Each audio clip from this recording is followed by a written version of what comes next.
سلامونه. امید لرم چې تاسو ټول به روغ جوړ یاست او ژوند مو ښه روان وي. د یو نوې ویډیو د نوې موضوع سره بیا ستاسو خدمت کې حاضر یم. ملګرو، یو ورور پوښتنه کړې دی، وایي چې زه اول ډوبلن وم او اوس نورمال شوی یم، مګر تر اوسه مې ریسیپیسي نه ده اخیستې. آیا په دې حالت کې زه کولی شم چې کف ته دمان وکړم او که نه؟ یعنې بغیر ریسیپیسي ما ته دته تر دا دمه نورمال ریسیپیسي نه ده ورکړی شوی. آیا بغیر د ریسیپیسي دی اوس په دغه حالت کې کولی شي چې کف ته دمان وکړي او که نه؟ نه، ته نشي کولی چې بغیر د ریسیپیسي نه ته کف ته دمان وکړې. دلته چې په هر اداره کې ته ثبت نام کې، نو ته به خپل تا سره که ریسیپیسي او که کاخت سجوغ یا به ته خامخا د هغې کاپي هغو ته ورکې د هر ثبت نام سره، که هغه د کف ثبت نام وي، که هغه په مسی لوکل کې وي، که هغه سوسیال دپاره وي، که هغه کور دپاره وي، که هغه په بانک کې وي، که هغه ته پولمپلواکي کې. نو بغیر د ریسیپیسي یا بغیر د کاخت سجوغ نه ته هیڅ ځای کې ثبت نام لپاره دمان نشي کولی.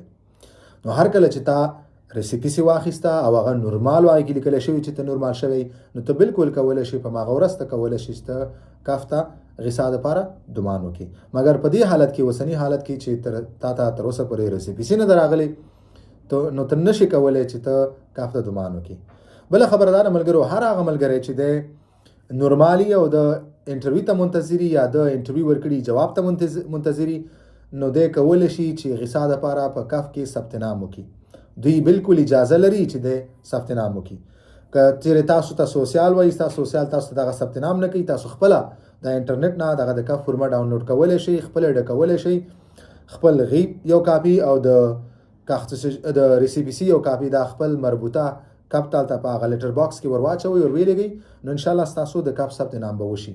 مګر تاسو کولی شئ که چیرې تاسو نورمال حالت کې، اوس که تاسو انټرویو ته منتظري په دې نورمال حالت کې، یا تاسو انټرویو وکړي جواب ته منتظري، په دواړو حالتو کې تاسو کولی شئ چې کف دپاره دمان وکړئ.